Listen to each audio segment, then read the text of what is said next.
তো হ্যালো বন্ধুরা, সবাইকে জানাই গুড মর্নিং। বন্ধুরা কেমন আছেন? আশা করবো আপনারা প্রত্যেককে ভালো আছেন। আমি এবং আমার পরিবারের সবাই ভালো আছি এবং সুস্থ আছি।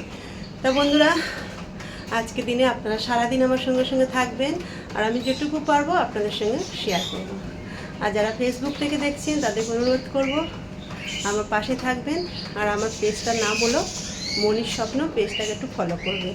আর যারা ইউটিউব থেকে দেখছেন তাদেরকে অনুরোধ করব আমার চ্যানেলটাকে একটু সাবস্ক্রাইব করে আমার পাশে থাকবেন। তো বন্ধুরা, এখন বাজে 10:30। আমার দম হয়েছে, মানে কেমন একটা হচ্ছে। তার কারণ কি বলুন তো, আমি গিয়েছিলাম এখন নিচে নোংরা ফেলতে, গাড়ি এসেছিলো, তার সিঁড়ি ভাঙলে না আমার একটা অদ্ভুত মানে একটা অস্বস্তিকর হয় আর কি। তো যাই হোক, রান্না বসিয়ে দিয়েছি এদিকে, এই যে ভাত বসিয়ে দিয়েছি। আর সকালে বানিয়েছিলাম মেয়ের জন্য ছোলার ডাল আছে। আপনাদের দাদার জন্য বানিয়েছি আলু ভাজা, পান্তা ভাত খাইয়ে পাঠিয়েছি, অনেকটা ভাত বেশি হয়েছিল। আর আমি নিজে খেয়েছি চা আর কলা রুটি ময়দার। কেন রুটি আজ বেশি করে, রুটি দুটোই করেছিলাম, মেয়েকে একটা দিয়েছি টিফিনে, আর একটা আছে এসে খাবে। আর মেয়েকে সকালে স্যান্ডউইচ বানিয়ে দিয়েছিলাম। মানে আজকে সকাল থেকে শুরু হয়েছে বিভিন্ন আলাদা আলাদা আলাদা টিফিন রান্না, মানে কোথায় গিয়ে শেষ হবে জানি না। সারাদিন আমার কাজ হলো এটাই, সারাদিন বলবো না, রান্না পর্যন্ত শেষ, তারপরে আবার রাতের বেলা। তো যাই হোক বন্ধুরা, রান্নাবান্না আজকে কী হবে, আজ মাছের ঝোল ভাত হবে। মাছ এনেছিলাম কালকেরে। আর 2-3 দিন ধরে প্রচুর বৃষ্টি হচ্ছে, প্রচুর। আর কদিন ধরে ঠিক করে আমি ব্লগ ভিডিও কিছুই দিচ্ছি না, মানে কি বলবো বলুন তো, টাইম হয়ে উঠছে না, এতটাই কাজে ব্যস্ত। তো যাই হোক, আজ থেকে আপনারা রেগুলার যেরকম ব্লগ, প্রত্যেকদিন আমার ব্লগ আসতো, ডেলি ব্লগ প্রত্যেকদিন আপনারা পেয়ে যাবেন।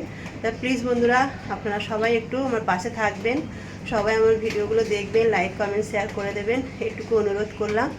আর আজকে কি রান্না হবে সেটা দেখায়। আর আপনাদের দাদা কি এনেছে জিনিসটা একটু আপনারা দেখুন।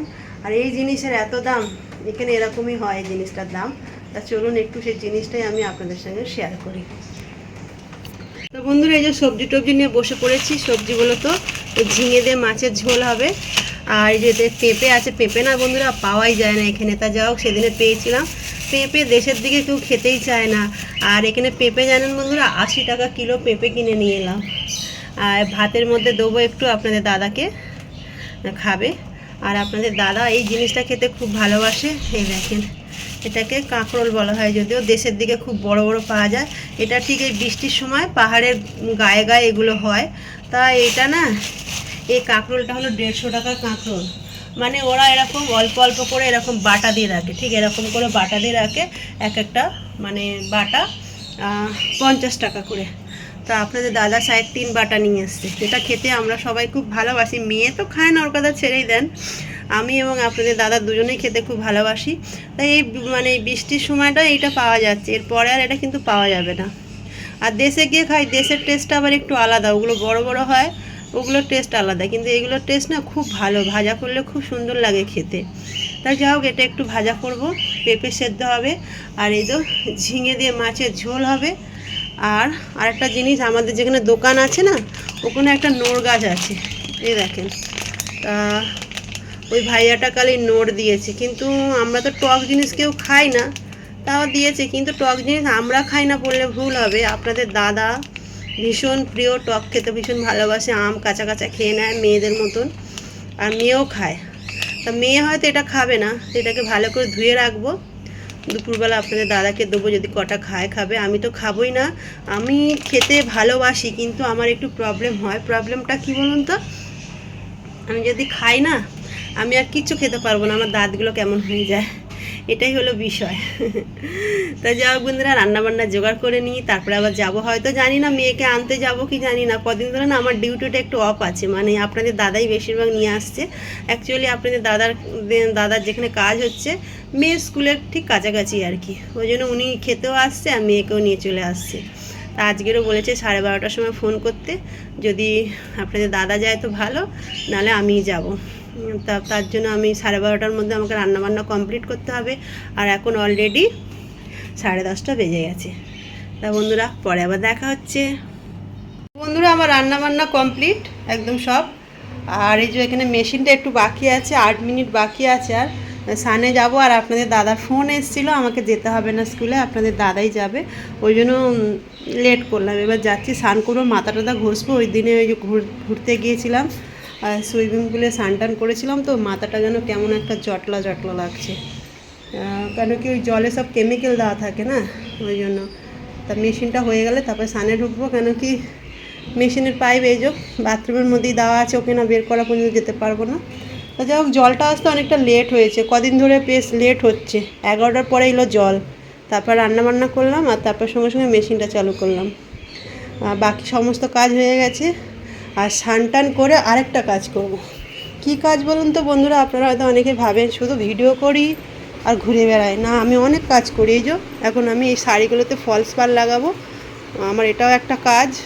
আর তার ফাঁকে ফাঁকে আবার যদি পার্লারের কাস্টমার আসে সেগুলোকেও আমি নিই। আর তার ফাঁকে ফাঁকে আমি রিলস ভিডিও মানে যে সমস্ত কাজ সেগুলো করি। আর সংসারের তো পুরো কাজটাই আমি করি, মানে কি বলবো, আপনাদের দাদার কোনো টাইম নেই, অবশ্য পয়সাটা পুরোটাই উনি দেয়। আর আমার সমস্ত দায়িত্ব, একটা মেয়ে কতটা বুদ্ধি কাটিয়ে সংসার চালাতে হয় নিশ্চয়ই আপনারা বুঝতে পারছেন, আমি সেটা করি। তা যাই হোক, সবই আমার এই ঈশ্বরের আশীর্বাদ। এই ঈশ্বর আমাকে আশীর্বাদ করেছে বলে আমি বুদ্ধি করে সব কিছু করতে পারছি। আর ঈশ্বর আমাকে সবসময় সুস্থ রেখেছে, সেই জন্য তো সবসময় ধন্যবাদ দিই, যেন আমি এরকম সুস্থ থাকি আর যেন ভালো কাজ করতে পারি। তো বন্ধুরা, স্নানটা করি আর পরে আবার আসছি। তো বন্ধুরা, এই তো স্নান টান হয়ে গেছে, মাথায় একটু শ্যাম্পু নিলাম। আর আপনাদের দাদা ফোন করেছিল, মেয়েকে নিতে চলে গেছে, ওরা চলে আসবে 10 মিনিটের মধ্যে চলে আসবে। আর আজকের এখন বৃষ্টিটা হচ্ছে না, ওটাই সুবিধা। তা রান্নাবান্নাগুলো কী কী করলাম একটু আপনাদের সঙ্গে শেয়ার করি, চলুন বন্ধুরা। এই যে মেয়ে খাবে, সবার আলাদা আলাদা, দেখেন কেমন আমাদের বাড়ির ব্যাপারটাই একটু আলাদা, কিছু করার নেই। মেয়ে খাবে এই যে ছোলার ডাল বানিয়েছিলাম সকালে, টিফিনে নিয়ে গেছে ছোলার ডাল, আর এতে আছে রুটি। আর এখন আমাদের জন্য এই যে কাঁকরোল ভাজা করলাম, আপনাদের দাদার জন্য আর আমার জন্য। আর এখানে আছে সকালের একটু আলু ভাজা, আমি খাইনি, আপনাদের দাদা জানে না যে আমি রুটি খাবো না, আমার জন্য রেখে দিয়েছিল। আর এই যে হালকা ফুলকা ঝিঙে আলু মাছের ঝোল, একদম কাঁচা লঙ্কাতে করেছি, সামান্য একটু গুঁড়ো ঝাল দিয়েছি, কেন কি আপনাদের দাদা এখন গুঁড়ো ঝালটাল একটু বেশি খেতে মানা করেছে ডক্টর, তার জন্য আলু একদমই কম দিয়েছি। আর ভাতের মধ্যে দিয়েছি পেঁপে সেদ্ধ, ওটা শুধু আপনাদের দাদাই খাবে, আমি খাবো না, আমার ভালো লাগে না। এই হলো আমাদের আজ দুপুরবেলা খাওয়া দাওয়া। আর রান্নাবান্না কী বলুন তো, এখন করে কেউ কিছু খেতেই চায় না, আর ওদের সঙ্গে সঙ্গে আমিও সব ছেড়ে দিচ্ছি, ভাবছি আমিও আর খাবো না, আলাদা আলাদাভাবে রান্না করা যায় না। তা কিছু করার নেই, আপনাদের দাদা সবই খেত, এখন কিছুই খায় না, আসলে ওনার খেলে সহ্য হচ্ছে না কিছু, যার জন্য। আর আমি একা বা খেয়ে কী করবো, আর মেয়েটা তো আরোই কিছু খায় না। তা যাও, খেতে আমারও খুব ভালো লাগে, খেতে কার না ভালো লাগে, তাই না? কিন্তু পরিস্থিতির চাপে আমাকে সব ছেড়ে দিতে হচ্ছে, কেন সেই একার জন্য না বানাতে আর ভালো লাগে না, একা বানিয়ে হয়তো খেতে পারলাম না, নষ্ট হলো, ওই জন্য ধীরে ধীরে আমিও সব ছেড়ে দিচ্ছি খাওয়া। হয়তো মাছটা একটু খাচ্ছি, জানি না, ওটাও হয়তো কোনদিন আমাকে ছেড়ে দিতে হবে বা ছেড়ে দেবো। এই হলো ঘটনা আমার বাড়ির। তো চলুন বন্ধুরা, খাওয়া দাওয়া করে নিই, বাকি কথা পরে হবে আবার। তো বন্ধুরা, এই যে রিলস বানাচ্ছিলাম, তারপরে শাড়ি সেলাই করলাম, দুপুর থেকে অনেক অনেক কাজ করেছি করে। আর এই যে এখন বসে আছি, আর এই যে মেয়ে, আর এই যে বোন, আর এই যে আমাদের পুচকু পুরো ঘর চিপস ছড়িয়ে ওগুলোই ঘুরিয়ে ঘুরিয়ে আবার খাচ্ছে, এই যে ঘুরপাক খাচ্ছে। ওদিকে টিভি চলছে, টিভি দেখছে। তো বন্ধুরা, চা খাচ্ছি, আর মেয়ে চিপস খাবে, ওকে চিপসটা দিই, পরে আবার আসছে। আর একটু পরে লাইভ করবো, ওই জন্য শাড়িটা চেঞ্জ করিনি। আমরা এতক্ষণ লাইভ করছিলাম বোনের ঘরে গিয়ে, আর এইমাত্র ঘরে এলাম, এসে সন্ধে বাতি দিলাম, সমস্ত কাজ সারলাম, অনেকটাই থালা বাসন ছিল, সেগুলোকে ধোয়া টোয়া করে নিলাম। আর এখন এই যে কিচেনে মেয়ের জন্য একটু খাবার বানাচ্ছি। খাবার বলো তো, মেয়ে ভাত খাবে না বলছে, তার জন্য একটু পাস্তা বানিয়ে দিচ্ছি ওকে। ও না ঠিকমতো ভাত টাতগুলো হতো ভালোবাসে না, ওর একটু খাওয়া দাওয়া একটু অন্যরকম। তা যাই হোক, এই যে পাস্তা সেদ্ধ করতে দিয়ে দিয়েছি। আর এখানে একটু সবজি বলো তো, সিমলা মির্চি, পেঁয়াজ, আদা রসুন আর একটু টমেটো কেটেছি, ওকে একটু বানিয়ে দেবো ঝাল ঝাল করে। আর ও এরকম ধরনের খাবার খেতে একটু বেশি ভালোবাসে। তা বন্ধুরা, পাস্তাটা বানিয়ে নিই, তারপর পরে দেখাচ্ছি। তো বন্ধুরা, এই যে পাস্তা রেডি, আর কি সুন্দর কালার এসছে দেখুন। মেয়ে এসে একটু নাড়ছে, হয়ে আমরা এখন লসুনের কঞ্জুসি করছি, কারণ লসুনের দাম বেড়ে গেছে। ও বলছে মা ওতে রসুন মানে রসুন দিতে, তার রসুন সত্যি দাম বেড়ে গেছে।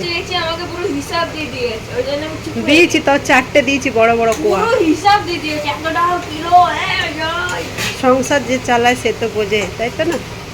তো বন্ধুরা মেয়ে খেয়ে নি, কত ঘাড়ি নি ঘেটে যাবে। আর আমাদের ভাত তরকারিগুলো গরম করি, আর দাদাও এসে গেছে, এবারে ফ্রেশ হবে, তারপর খাওয়া দাওয়া করে নেবো। সারাদিনে কাজ কর্ম সবে শেষ হলো, এবার রেস্ট। হ্যাঁ একটা। তো বন্ধুরা মেয়ের তো পাস্তা রেডি, মেয়ে খেয়ে নেবে, আর আমাদেরও ভাত তরকারিগুলো গরম করব, খাওয়া দাওয়া করে নিই। তো বন্ধুরা আপনারা সবাই ভালো থাকবেন, সুস্থ থাকবেন, সাবধানে থাকবেন। আর আমার ভিডিওগুলো যদি আপনাদের ভালো লাগে অবশ্যই লাইক কমেন্ট শেয়ার করে দেবেন। আর যদি কিছু ভুল হয়ে থাকে অবশ্যই কমেন্টের মাধ্যমে বলে দেবেন।